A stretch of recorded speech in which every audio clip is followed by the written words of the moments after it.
Ya, bismillahirrahmanirrahim. Assalamualaikum warahmatullahi wabarakatuh. Nah, karena di video sebelumnya ternyata slide kedua dan ketiga itu ternyata terpotong setelah saya dengarkan, jadi saya upload ulang di mana saya akan menjelaskan terkait perbedaan original research article dengan review article. Nah, di sini saya akan fokus hanya membahas kedua perbedaan jurnal ini atau perbedaan kedua jurnal ini. Karena untuk beberapa jenis artikel yang lain itu sudah cukup jelas di video sebelumnya. Nah, juga untuk menjawab beberapa kebingungan dari mahasiswa tugas akhir yang sekarang sedang atau akan melakukan review artikel. Jadi di sini semoga penjelasannya membantu. Di sini saya hanya akan fokus ke beberapa contoh terkait original research article dan review article. Oke.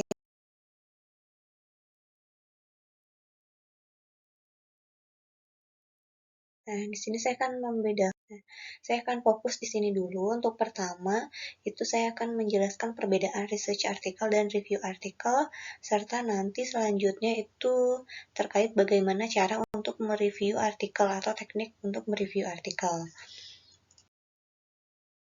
Nah, di sini ada beberapa contoh. Nanti akan saya berikan contoh terkait original research article atau research article. Nah, biasanya untuk research article atau artikel penelitian ini ada tandanya. Nih, ini salah satu jurnal, tandanya itu ada ini. Original research article, menandakan jurnal ini adalah jurnal penelitian, bukan jurnal review atau ulasan dari suatu jurnal. Nah, ciri utama dari jurnal review itu atau original research article atau artikel penelitian itu adalah adanya IMRAD, yaitu intro, method, result, and discussion. Jadi pokoknya semua jurnal penelitian itu pasti mengikuti format baku seperti ini, harus selalu ini. Dimana baik di abstrak maupun di tubuhnya atau misalkan setelah abstrak atau di isinya tuh benar-benar ada IMRAD gitu. Intro, method, result, discussion. Intro berarti latar belakangnya seperti apa, kenapa sih memilih penelitian ini. Kemudian metodenya seperti apa, hasilnya dan diskusi sampai ke kesimpulan itu ada di sini. Dan daftar pustaka tentunya ya, karena di review artikel maupun di jurnal penelitian itu pasti selalu ada daftar pustaka, jadi kita skip dulu aja. Pokoknya ini patokan baku atau aturan baku untuk original research article itu harus terdapat IMRAD, baik di abstrak maupun di isi dari jurnalnya. Nah, terus biasanya bersumber dari mana sih original research article ini? Nah, dia bersumber dari laporan penelitian atau karya ilmiah dari mahasiswa. Bisa skripsi, tesis, maupun disertasi, di mana biasanya kan skripsi, tesis, disertasi itu dia hanya membahas satu topik. Satu sediaan, kemudian dicoba di lab, kemudian mendapatkan data, kemudian diolah, kemudian dibahas kenapa hasilnya A, B, C gitu. Itu dijelaskan, kemudian dituangkan ke dalam suatu jurnal. Nah, itu namanya jurnal penelitian. Berarti kita membuat artikel atau jurnal atau manuskrip dari penelitian yang benar-benar kita lakukan. Bisa lab basah, bisa lab kering. Lab basah ya seperti masuk ke dalam lab, kemudian kita praktikum. Kalau lab kering ya seperti klinis gitu. Jadi mengolah data seperti apa. Nah, itu masuknya research article. Nah, tadi kalau misalkan mahasiswa itu sudah membuat skripsi, tesis, disertasi, intinya penelitian, itu kan dibuat dalam suatu buku. Bisa buku skripsi, buku tesis, maupun disertasi. Nah, buku tersebut yang berpuluh-puluh lembar itu kita tuangkan ke dalam suatu jurnal yang jumlahnya itu dibatasi. Bisa misalkan ada jurnal yang membatasi maksimal 15 lembar, maksimal 11 lembar. Jadi ada aturan baku dari setiap jurnalnya. Nah, jurnal penelitian atau original research article ini adalah jurnal yang umum diterima. Pokoknya kalau misalkan kita punya data dari skripsi, tesis, maupun disertasi, itu sangat mudah untuk diterima gitu, mau di jurnal apapun, karena pasti menerima original research article, menerima jurnal penelitian. Jadi semua jurnal pasti menerima jurnal penelitian. Beda halnya dengan review jurnal. Jadi kita sangat mudah untuk apply atau submit penelitian kita ke jurnal tertentu. Misalkan mau jurnal ber-ISSN, jurnal nasional ber-ISSN, jurnal nasional terakreditasi SINTA, jurnal internasional ber-ISSN, jurnal internasional terindeks atau bereputasi atau terindeks Scopus, Web of Science itu bisa. Jadi banyak sekali jurnal yang menerima jurnal ilmiah atau artikel ilmiah atau original research article. Nah, ini. Kemudian, bila kita melihat judulnya, biasanya jurnal original research article ini, judulnya itu spesifik. Misalkan, dia membuat apa, dari apa, untuk apa, gitu. Jadi jelas, tidak umum gitu. Nah, kalau misalkan umum seperti apa? Contohnya review artikel. Itu umum. Jadi di sana pada saat kita membaca review artikel itu kita tidak bisa membedakan ini apa sih sebenarnya, apa sih yang dibuat formula itu gitu. Nah, kalau di original research article itu sudah jelas apa yang kita buat, zatnya apa, kemudian untuk apa gitu, bagian mana yang diambil itu sudah jelas. Itu original research article. Karena spesifik khusus ya karena pada hasil penelitian atau penelitian skripsi tesis disertasi itu kan kita hanya membahas satu topik, mengerjakan satu topik yang spesifik, sehingga jelas research artikelnya pun dia spesifik. Ini dari judul dan tandanya, kemudian kita lanjut ke abstraknya. Nah, di abstrak yang tadi dimaksud IMRAD itu di mana? Ini salah satunya, salah satu abstrak di mana kita harus lihat ada IMRAD. Jadi, ada jurnal yang memang menuliskan seperti ini. Ini background to I-nya, introduction-nya, ini metodenya, ini R-nya, ini discussion yang sekaligus conclusion, ada keyword-nya juga.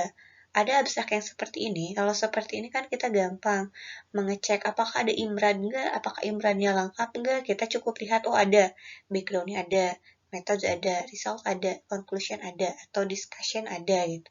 Nah, gampang melihatnya. Tapi ada beberapa jurnal yang memang tidak ada seperti ini. Jadi langsung aja Indonesia bla bla bla bla bla. Terus metode juga, tulisan metode nggak ada, result, conclusion juga nggak ada. Jadi kita harus menentukan membaca jurnalnya apakah IMRAD-nya sudah ada atau sudah lengkap atau belum. Itu. Ini satu contoh, kemudian saya akan lanjut ke contoh selanjutnya. Nah, selain tadi original research article, nah biasanya ada tandanya seperti ini. Research article atau misalkan artikel saja. Research article menandakan dia adalah jurnal penelitian atau original research article. Kita lihat lagi judulnya. Apakah judulnya spesifik? Kita lihat kurkumin nanoemulsi sebagai transdermal atau kita buat transdermal. Dilihat dari formulasi dan evaluasinya. Jelas kan? Apa yang dibuat? Oh, nanoemulsi. Dari apa? Dari kurkumin. Nanoemulsi apa? Nanoemulsi yang kita buat menjadi transdermal. Apa yang dilihat atau apa yang dibahas dari segi formula dan evaluasi. Jelas gitu. Kita menjawab 5W-nya tuh bisa gitu. Apa, siapa, dan lain-lain. Itu jelas gitu. Jadi, apa? Oh, apa yang dibuat? Nanoemulsi dari apa? Kurkumin. Jadi jelas gitu. Spesifik khusus judulnya. Nah, ini abstraknya. Ini kalau abstraknya tidak ada yang seperti tadi. Jadi, tidak ada background-nya, nggak ada tulisannya, metode nggak ada. Kemudian, hasil diskusi itu nggak ada. Jadi, nah kalau gini kita harus lihat apakah jurnalnya itu sudah cukup lengkap apa belum. Kita lihat di sini. Nah, intro itu dari apa? Biasanya background sampai ke tujuan. Tujuan untuk melakukan penelitian ini untuk apa? Nah, untuk di abstrak sendiri, sebagaimana di video sebelumnya, yang teknik penulisan itu saya sudah jelaskan kalau di abstrak itu harus dituliskan secara tersurat, benar-benar disebutkan tujuan penelitian ini adalah untuk apa, metode yang digunakan adalah untuk apa, benar-benar harus ada kata-kata itu, tujuan, tujuannya untuk apa, metodenya, kemudian hasil dan diskusi atau kesimpulan itu memang harus disebutkan secara gamblang. Nah, contohnya di sini. Di sini juga disebutkan. Ini intro, dia di intronya langsung ke tujuannya untuk apa. Kemudian metode di sini ada nih, pembuatan nano emulsi itu dengan cara ini self nano emulsifikasi metodenya. Kemudian hasilnya, hasilnya kita baca, ini ada hasilnya. Polidispersitas indeksnya berapa, delta potensialnya berapa. Hasilnya, nah overall hasilnya itu seperti apa? Kesimpulannya seperti apa atau diskusinya seperti apa ada di sini. Jadi, pada saat kita menentukan atau membaca jurnal, itu harus tentukan di abstraknya itu imradnya lengkap atau tidak. Kalau lengkap, lanjut. Bisa digunakan sebagai pustaka, kalau tidak coba cari jurnal yang lain. Ini contoh untuk original research article. Nah, original research article contohnya hanya beberapa karena nanti saya akan fokus ke review artikelnya. Nah, ini sekarang ke review artikel. Nah, review artikel atau nama lainnya adalah systematic review. Nah, itu apa? Kalau untuk original research article atau research article itu kan kita spesifik satu topik, kemudian kita melakukan penelitian, masuk ke lab, mengolah data, kemudian melakukan pembahasan atau analisis, baru kita buat jurnal. Nah, kalau untuk review jurnal atau review artikel atau systematic review, itu kita hanya mengambil data dari orang. Datanya berupa apa? Datanya dari hasil-hasil penelitian. Kayak tadi contohnya nih ya, kurkumin nanoemulsi. Kita ambil nih, kurkumin nanoemulsi ada. Kemudian dicari lagi, ada nggak sih yang melakukan atau membuat emulsi dari kurkumin dengan metode yang lain. Kita ambil, kemudian kita ramu berbagai penelitiannya, kemudian kita bandingkan antara satu penelitian dengan penelitian yang lainnya. Nah, itu kemudian dibahasnya secara komprehensif, secara umum, kemudian dari sudut pandang penulisnya. Terus dilihat lagi keterbaruannya seperti apa. Kemudian selanjutnya ada lagi telaah kritis. Setelah didapat hasil dari berbagai penelitian, selain kita mencomot-comot hasil, kemudian kita meramu menjadi review, kita harus kritisi juga jurnalnya apakah topiknya itu memang relevan atau tidak dengan keterbaruannya. Nah, pokoknya kita menganalisis apa sih yang kurang dari jurnal A, apa sih yang kurang dari jurnal B. Itu harus sampai ke kesimpulan bagaimana kekurangan jurnalnya dan kelebihan jurnalnya apa dibahas. Nah, tingkat citasi ini untuk jurnal-jurnal review itu sangat tinggi. Kenapa? Biasanya cakupannya itu sangat umum. Beda halnya kayak tadi, kurkumin di nanoemulsi dari kurkumin kan berarti ya dia cuma membahas kurkumin saja gitu. Nah, kurkumin yang dibuat nanoemulsi. Sedangkan kalau untuk review artikel itu lebih umum. Bisa aja isolat atau nanoemulsi dari berbagai isolat itu lebih umum. Sehingga tingkat citasinya yang tinggi. Nah, biasanya artikel review ini kita gunakan biasanya kalau di jurnal-jurnal penelitian diambil di mana untuk di pendahuluan dan tinjauan pustaka biasanya. Tinjauan pustaka, pendahuluan itu banyak mensitasi dari review artikel. Nah, terus kita lihat dari jurnalnya. Nah, jurnalnya biasanya lebih umum nih. Kalau tadi kurkumin nanoemulsi dibuat transdermal, kemudian dilihat formulasi serta evaluasinya seperti apa. Nah, kalau kita lihat review, itu dia jurnalnya lebih umum. Nah, nanostruktur, oh iya maaf, ini dulu deh sebelumnya nih. Tanda untuk review artikel itu ada tandanya seperti ini. Biasanya ada tulisan di sini review atau enggak, kita lihat ya jurnalnya menerima review jurnal. Nah, terus gini, sebelum ke analisis judul kita ini untuk biasanya untuk jurnal-jurnal review artikel itu sangat jarang jurnal yang menerima review artikel. Jadi harus diperhatikan apakah jurnal tersebut menerima review atau tidak. Nah, Ini contohnya ada jurnal Advanced Drug Delivery, dia menerima review. Jadi isi di jurnal ini tuh semuanya tuh review jurnal, nggak ada original research article. Nah, harus diperhatikan juga pada saat memilih jurnal, apakah jurnal tersebut menerima review atau tidak. Itu. Kemudian, nah sekarang kita analisis ke jurnalnya. Nah, kita analisis judulnya. Kita lihat di sini adalah NLC dalam produk kosmetik. Nah, di sini kan lebih umum ya dibanding yang tadi nanoemulsi kurkumin. Nah, kalau di sini kita belum bisa menjawab apa yang dimasukkan ke dalam NLC. Kita nggak tahu kan. Kemudian, metode yang dibuat untuk NLC ini apa sih? Kemudian, tujuannya untuk apa sih dibuat produk? Seperti apa sih? Itu kan kita masih belum bisa menjawab pertanyaan itu. Jadi, cakupannya itu masih umum aja, masih seperti ini. Selanjutnya, saya akan ke contoh selanjutnya. Nah, ini ada satu contoh juga review artikel, biasanya ada tanda review. Kita lihat di sini dia menerima review, jadi Aging Research Review. Jadi jurnal ini ya memang hanya menerima review. Jadi review aja semuanya, terbitannya tuh review aja semua. Nah ini contohnya, ini juga nih, judulnya tuh umum. API atau zat aktifnya itu apa sih? Apa aja zat aktifnya itu kan tidak dijelaskan di sini. Kita bisa tahu zat aktifnya apa saja setelah membaca abstraknya.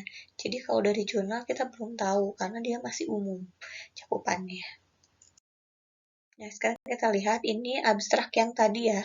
Abstrak yang sebelumnya, judul sebelumnya. Nah, di sini di abstrak itu kita lihat bahwa tidak ada IMRAD. Kalau untuk original research article atau research article itu wajib ada IMRAD di abstrak maupun di isi jurnalnya, itu wajib ada IMRAD. Nah, sedangkan di abstrak untuk review artikel itu tidak ada IMRAD, tidak wajib ada IMRAD. Yang penting ada intro, intronya banyak banget. Ada intro, kemudian setelah intro biasanya ada hasil, metode, paling metode yang digunakan untuk melakukan review jurnal. Dan juga biasanya di review artikel itu ada kontennya, ada daftar isinya. Ini seperti ini. Jadi, kalau untuk di original research article tuh nggak ada ini. Pokoknya isinya apa ya? Cuma IMRAD aja. Intro, method, result, discussion, conclusion, reference gitu. Nah, kalau di review jurnal tuh biasanya ada ini. I-nya ada, M-nya tapi nggak ada kan? M, kemudian result juga nggak ada, kemudian discussion nggak ada, adanya conclusion dan reference gitu. Jadi, kita bisa melihat kalau judulnya udah umum, terus ada konten ini nih, kayak daftar isi, oh berarti sudah jelas itu adalah review artikel. Nah, ini selanjutnya, ini ada juga jurnal review atau review artikel, judulnya juga masih umum. Tren baru dalam enkapsulasi vitamin yang liposoluble atau yang larut lipid, larut minyak. Kan kita nggak tahu nih, kan yang larut minyak itu ADEK nih, apakah semuanya, apakah vitamin A saja, vitamin D saja, E saja, atau semuanya. Nah, ini dibahas, ini masih umum. Nah, baru di abstraknya itu dijelaskan intronya seperti apa. Terus IMRAD, cek ada IMRAD nggak di sini? Ada intro, method, result, discussion, apakah ada? Biasanya sih nggak ada. Karena apa? Karena review artikel itu tidak ada aturan baku untuk mencantumkan IMRAD, baik di abstrak maupun di apa namanya isi artikelnya. Jadi tidak ada panduan atau tidak ada format baku untuk mengikuti IMRAD. Nah, di sini juga sama. Di yang tadi juga ada ini. Intro, kemudian dibahas nih vitamin A, D, E, K, karoten, kemudian enkapsulasi untuk oral, transdermal, intravena, injeksi gitu. Pokoknya dibahas secara umum. Ya, makanya kenapa citasinya tinggi karena memang bahasannya itu luas umum. Dia mengambil pendahuluan dari jurnal A diambil, dari jurnal B diambil. Jadi umum. Jadi kita cukup membaca review jurnal itu sudah lengkap gitu, semuanya ada karena sangat umum.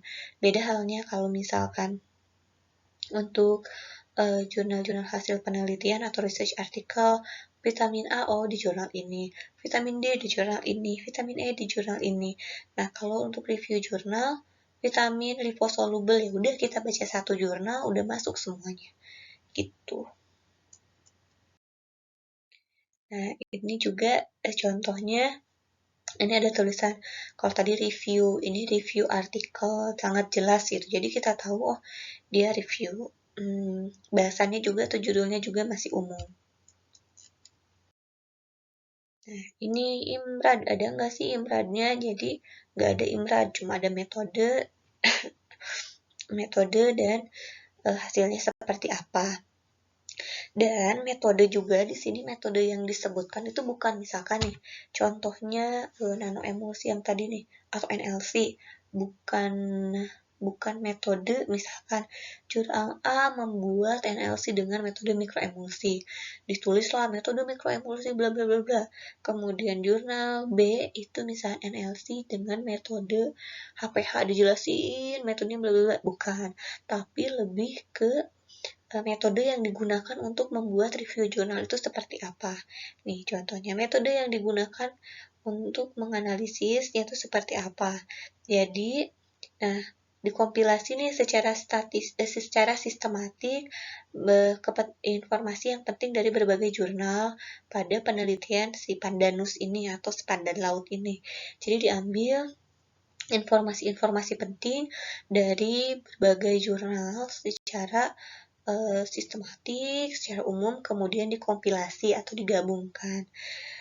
Kemudian kalau misalkan nih, contoh metodenya itu mengumpulkan jurnal dengan cara memilih jurnal-jurnal internasional yang bereputasi dengan indeks Scopus Q1 sampai Q4, atau misalkan jurnal yang diambil atau cara pengambilan jurnalnya itu seperti apa metodenya. Jadi hanya mengambil jurnal-jurnal yang terpublikasi di atau artikel yang terpublikasi di jurnal yang terakreditasi SINTA 1 sampai 6. Misalkan jurnal ber-ISSN itu nggak dibahas atau nggak diambil gitu. Jadi metode itu lebih ke metode pengambilan atau perumusan dari artikel ini. Itu. Nah, ini dalam bahasa Indonesia ada tulisannya review artikel nih. Tanaman herbal yang memiliki aktivitas hepatoprotektor. Ini kan sangat umum nih. Tanaman herbal, apa aja tanamannya? Kemudian uji untuk hepatoprotektor itu kayak gimana? Itu kan nggak jelas di sini. Nah, ini dilihat di sini. Ini di sini imrannya nggak ada, cuma dijelaskan aja nih. Di 20 tanaman yang ditelaah dari sumber data review berupa jurnal dan internet, bla bla bla gitu. Jadi metode yang digunakan untuk membuat review ini dari mana sih? Jadi review berupa jurnal. Jadi reviewnya dari jurnal dan dari internet. Ini salah satu contoh review artikel dalam bahasa Indonesia. Nah, ini saya ambil salah satu contoh template jurnal dari Pharmaca nih. Pharmaca dia menerima artikel review atau artikel kupasan atau review artikel. Jadi apa yang dilihat di sini ini beda. Ada artikel riset atau original research article, ada artikel kupasan atau review artikel. Nah, beda nih. Kalau artikel riset itu ada nih pendahuluan, bahan, metode, hasil, dan pembahasan, kesimpulan, saran, pustaka. IMRAD kan, berarti ada intro, method, result, discussion gitu. Nah, kalau untuk artikel kupasan itu nggak ada IMRAD nih, kita lihat di sini. Anjurannya, artikel harus mengupas secara kritis dan komprehensif. Berarti kan sama seperti pengertian yang tadi, mengenai perkembangan suatu topik yang menjadi perhatian. Berarti topiknya yang sedang diperhatikan oleh masyarakat, yang aktual berdasarkan temuan baru. Oh, berarti keterbaruan itu harus tinggi. Nih, didukung oleh kepustakaan yang cukup dan terbaru. Yang cukup biasanya apa? Biasanya nih ada batasan daftar pustakanya itu harus berapa. Misalkan contohnya nih untuk di pembuatan review jurnal di FMIPA itu minimal 20 sampai 25 atau minimal 20 jurnal. Berarti daftar pustakanya itu minimal 20. Dan terbaru artinya seperti apa biasanya nih, 10 tahun terakhir dari jurnal tersebut terbit. Jadi, atau jurnal misalkan nih akan terbit tahun 2020, berarti kan yang bisa diterima itu dari 2010, 2009 itu nggak bisa digunakan. 2010, 11, 12, sampai 2020 atau 2019 itu yang dinyatakan pustaka yang terbaru. Nah, kemudian karena biasanya ada beberapa yang tidak menerima review artikel, jadi harus dipastikan nih, disarankan agar penulis menghubungi terlebih dahulu ketua dewan redaksi untuk memilih. Jadi dilihat dulu oleh ketua dewan redaksi apakah topiknya itu cukup terbarukan atau dibutuhkan di review artikel atau di jurnal tersebut. Nah, ini isinya cukup judul, nama penulis, diikuti abstrak. Setelah abstrak, ada pendahuluan atau intro, kemudian pokok bahasan, dan kesimpulan. Gak ada imran kan? Metode di sini gak dijelaskan. Result gak dijelaskan, cukup conclusion atau discussion. Jadi ini sangat singkat gitu. Tidak ada lagi membahas imran seperti artikel riset. Nah, ini pengambilan pustaka, kemudian ada nih link jurnal yang tadi saya cantumkan, linknya sudah ada, silakan nanti diklik linknya, nanti bisa masuk ke link tersebut, kemudian dibaca lebih dalam. Nanti dibedakan mana original research article, mana review article. Nah, ini saja untuk perbedaan dari original research article dan review article. Nah, selanjutnya di sini saya akan menjelaskan sedikit mengenai tahapan penulisan review artikel. Nah, sebenarnya untuk tahapan penulisan artikel itu dibagi menjadi 3 part atau 3 tahap. Tahap pertama, cara membaca artikel. Tahap kedua, mengevaluasi atau menelaah artikel. Tahap ketiga adalah menulis review atau membuat review. Nah, sekarang kita bahas part 1 atau tahap pertama, di mana bagaimana cara membaca artikel. Nah, cara artikel kita harus lihat dulu nih, kita mau membuat review artikel udah pasti tahu kan judulnya itu apa, kemudian jurnal yang akan kita tuju itu jurnal yang mana. Nah, kita masuk ke jurnal tersebut, kemudian kita download template-nya, bagaimana panduannya, bagaimana panduan penulisannya seperti apa. Kemudian dilihat lagi scope jurnalnya, misalkan nih saya mau bikin review terkait teknologi farmasi. Saya lihat dulu apakah di jurnal tersebut menerima teknologi farmasi atau farmasetika atau tidak. Ternyata misalkan jurnal tersebut itu hanya menerima farmakologi maupun farmakologi klinis gitu, farmasi klinis, tidak menerima teknologi farmasi. Oh, berarti ya udah kita skip aja, jangan kita submit ke jurnal tersebut, kita skip, kita cari jurnal yang memang scope-nya sesuai dengan yang akan kita tulis. Nah, ini untuk apa sih? Untuk melihat gambaran artikel yang akan diterima. Kalau misalkan saya teknologi farmasi, kemudian scope jurnalnya itu hanya menerima farmakologi, jelas saya akan ditolak gitu. Jelas review artikel saya itu pasti akan ditolak. Nah, dilihat lagi kalau misalnya scope-nya belum jelas, kita lihat di artikel yang sudah diterbitkan seperti apa. Kita coba baca, oh judulnya terkait ini, abstraknya seperti ini, garis besarnya, oh ini ternyata lebih dominannya itu teknologi farmasi, oh bisa nih saya masuk ke sini. Tapi kalau misalnya dibaca, kok dominannya farmasi klinis atau farmakologi, oh berarti kemungkinan artikel kita akan persentase diterimanya itu akan kecil gitu. Nah, selanjutnya kalau udah jelas nih, oh scope-nya udah ada, kita masuk ke lihat lagi, kita download beberapa jurnal yang memang sesuai dengan topik yang akan kita review. Jadi kita ambil satu jurnal, kita baca, ulas nih. Kalau misalkan belum download, kita lihat, baca dulu. Oh ini masuk nih, dibaca dulu di reviewnya, di abstraknya. Kita baca dari abstrak sampai ke kesimpulannya. Abstraknya, pendahuluannya kita baca, kemudian kita highlight atau kita tandai apakah ini penting atau tidak, apakah ada hubungannya dengan artikel yang sedang kita tulis atau tidak. Kemudian kita lihat lagi setelah, oh ini ada nih, ternyata semuanya ada di jurnal ini. Datanya cukup nih untuk mendukung artikel yang akan kita tulis.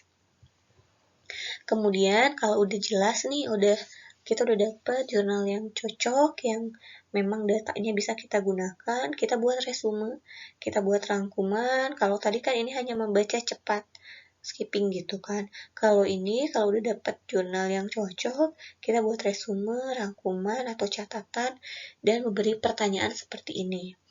Apakah penelitian ini penting atau enggak sih? Kontribusinya seperti apa? Nah, apakah kontribusinya ke siapa sih kontribusinya ke artikel yang akan kita tulis? Jadi seperti ini. Selanjutnya nih, kita udah tahu jurnal yang ditujunya apa, kemudian udah tahu skopnya jelas, kemudian kita udah mengidentifikasi beberapa artikel yang sesuai, kemudian kita evaluasi lagi. Kalau tadi kan cuma skipping nih, cuma membaca cepat. Kalau sekarang evaluasi seperti apa? Kita baca telaah satu persatu jurnalnya. Dilihat apakah di abstraknya ada imrad. Kita cek di abstraknya imradnya cukup atau tidak. Kemudian di isi jurnalnya imradnya lengkap atau tidak. Kemudian masuk ke pendahuluan. Ada state of the art-nya nggak sih? Nah, ini di video sebelumnya kan saya udah jelaskan bagaimana atau apa itu sih state of the art. Jadi nggak akan saya jelaskan juga di sini. Kemudian udah jelas nih, oh ada imrad lengkap, state of the art-nya ada.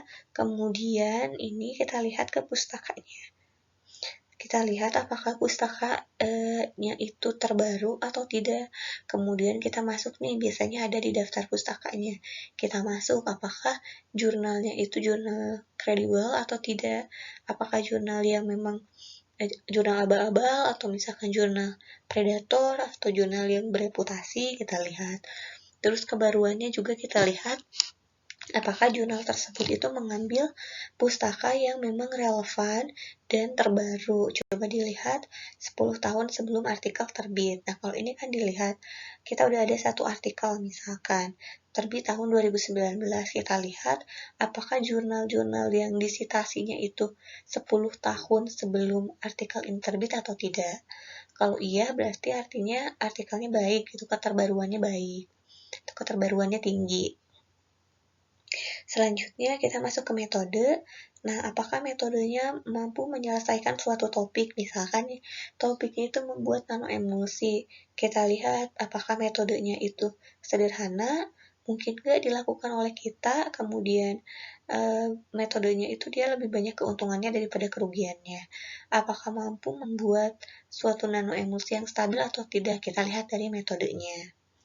Kemudian kita lihat lagi terkait data dan hasil, bagaimana sih penggambaran peneliti ini bagaimana menggambarkan data dalam bentuk tabel, gambar atau grafik, apakah cukup jelas atau tidak, atau misalkan datanya kemana, gambarnya seperti apa, grafiknya kemana, datanya kemana gitu. Jadi tidak memuat hal-hal yang relevan. Kemudian kita lihat juga apakah tabel dan grafik itu memuat data yang penting. Jangan sampai data yang tidak penting itu malah masuk ke data tabel atau grafik. Itu kan artinya penulis tidak bisa merepresentasikan data dengan baik. Kemudian dilihat lagi style yang digunakan. Nah, biasanya gini, kalau misalkan kita udah menentukan jurnal yang dituju ada template-nya, nah biasanya kita masih bingung. Penulisan misalkan fontnya harus seperti ini, cara penulisan judul tabel harus seperti ini, pembuatan judul tabel harus seperti ini, itu kan tidak kebayang nih. Makanya kita perlu mendownload beberapa jurnal atau beberapa artikel dari jurnal yang akan kita tuju. Jadi kita lihat contohnya, oh gambar tabel itu harus seperti ini, itu kan ada gambarannya nih. Kemudian grafiknya, kalau ada grafik, oh harus seperti ini, kita carilah yang mirip, jadi lebih tergambar dengan jelas kalau kita punya jurnal atau artikel yang diterbitkan di jurnal yang akan kita tuju, jadi lebih tervisualisasi. Itu. Ini jadi tahapan pertama membaca artikel, tahapan kedua mengevaluasi. Setelah dievaluasi, jurnal ini tuh seperti ini loh arahannya, penulisannya seperti ini, kita lanjut ke penulisan review artikel. Nah, sekarang kita menulis review artikel. Caranya, pertama buat outline dulu atau kerangka reviewnya seperti apa. Jadi, kita mau buat judulnya apa. Misalkan NLC nih, kita mau bikin NLC dari minyak atsiri. Nah, terus di inilah mau membahas apa aja sih? Harus dijelaskan dulu NLC, pengertian NLC, terus pengertian minyak atsiri. Kenapa sih minyak atsiri itu perlu dimasukkan ke dalam NLC? Karena minyak atsiri itu sifatnya larut minyak, NLC juga dia pembawanya minyak, sehingga sangat cocok nih kalau kita buat NLC. Kenapa sih harus dibuat NLC? Karena misalkan untuk topikal nih penetrasinya ingin sampai ke dermis. Kemudian terus keutamaan atau kelebihan dari NLC itu apa? Dijelaskan. Kekurangan dari NLC dijelaskan. Kekurangan kalau misalkan kita olah minyak atsiri bukan dalam bentuk NLC seperti apa itu dijelaskan. Gitu yang lebih umum. Kemudian setelah udah nih kita bikin kerangkanya, kita mulai menulis draft. Tapi draftnya itu harus sesuai dengan template jurnal yang dituju. Jenis dan ukuran fontnya harus sesuai, format tabel, gambar, grafik. Nah, itu penulisannya seperti apa. Dan juga harap diperhatikan style penulisan dapusnya nih. Apakah dia pakai Harvard, Vancouver, apa, IEE gitu. Jadi harus tahu gitu. Jadi apakah jurnal tersebut pakai Mendeley, Zotero, atau EndNote, itu harus diperhatikan. Jadi biar apa? Biar kalau misalkan minimal, kalau mengikuti template, artikel kita itu minimal di-review lah. Kalau misalkan tidak mengikuti template, dilihat, berantakan, lalu langsung reject biasanya.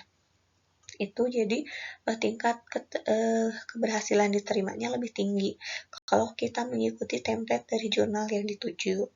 Kemudian udah nulis nih, udah bikin draft. Kemudian sebelum disubmit ke jurnal tersebut, itu harus direvisi dulu. Cek typo-nya, grammar, di abstrak nih, terutama dalam bahasa Inggris. Kalau misalkan juga untuk bahasa Inggris nih, submitnya jurnal internasional harus diperhatikan grammarnya. Jangan sampai ada kata-kata yang masih bahasa Indonesia gitu. Jadi cek lagi, kalau misalkan dalam bahasa Indonesia jurnalnya diperhatikan EYD-nya seperti apa. Jadi dicek lagi apakah sudah bebas typo, grammarnya sudah benar, EYD-nya sudah benar. Kemudian kalau misalkan ada topik yang ternyata sama, dilihat lagi jangan sampai ada plagiarisme atau kita melakukan plagiat. Jadi harus diperhatikan. Jadi tiga tahapan dalam penulisan review artikel itu. Pertama, kita harus membaca jurnal sebanyak-banyaknya. Kedua, mengevaluasi jurnal dengan teliti dan membuat catatan penting di setiap jurnalnya. Jadi gini, udah nih baca jurnal, bikinlah dari post-it, dicatat, kesimpulannya ini. Apalagi kalau dalam bahasa Inggris, dikasih post-it, ini artinya seperti ini, maksudnya seperti ini, garis besarnya seperti ini. Kemudian kalau udah dapet, kita analisis, kita bikin resume. Setelah dibikin resume, kita mulai membuat review artikel dengan arahan seperti ini, sesuai template jurnal yang akan dituju. Nah, ini pustaka dari cara-cara untuk mereview paper atau review artikel. Silahkan diklik. Nah, mungkin itu saja bagaimana cara membedakan review original research article dan review artikel, dan cara menulis review artikel. Semoga bermanfaat. Terima kasih sudah mendengarkan. Assalamualaikum warahmatullahi wabarakatuh.